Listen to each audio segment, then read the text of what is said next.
forces politiques progressent aujourd'hui? Ce sont les populistes. Ce sont les populistes, et sur quoi prospèrent-ils? Sur le sentiment partagé par un Européen sur deux qu'aujourd'hui sa voix ne compte pas dans l'Union européenne. Et ça, c'est pas moi qui l'invente, c'est l'Eurobaromètre du Parlement européen. Ce sentiment que dans la mondialisation, les Européens, certains Européens, ont tout à y perdre et rien à y gagner. Regardez par exemple le vote du Brexit, c'est très intéressant.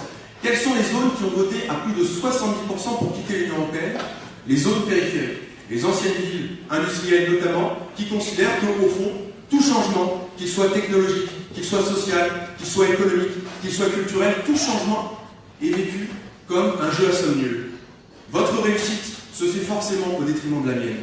Et c'est cette anxiété-là, c'est cette inquiétude-là à laquelle nous, pro-européens, nous devons d'abord répondre. Alors, comment le fait-on? Et j'en termine par là.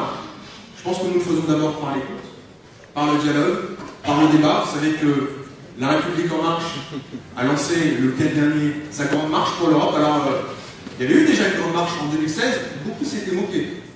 On avait dit avant comment les marcheurs découvrent le porte-à-porte, c'est original. Mais qu'est-ce qu'il y a de plus fondamental en démocratie, sinon d'aller écouter, entendre l'avis de nos concitoyens? C'est le fondement de tout discours et de tout débat démocratique. Et donc, nous avions aussi oublié, que ce soit au niveau national ou au niveau européen, que ce vieux paradigme européen, cette vieille idée qu'on pourrait faire l'Europe finalement un peu à part des peuples, entre élites éclairées, et qu'au fond, les peuples suivraient ensuite, ce vieux paradigme, il s'est effondré. Et donc ça, nous devons en avoir conscience. Le thème du débat, approfondir l'Union, quelle Union européenne pour demain, il nous y invite.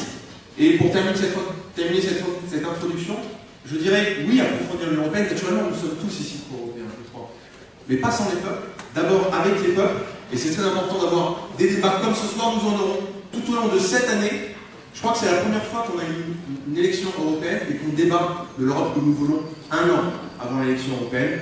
Alors je crois que c'est important. À nouveau, merci à vous, Génération Sciences Po, et En Marche Sciences Po, d'avoir organisé ce débat.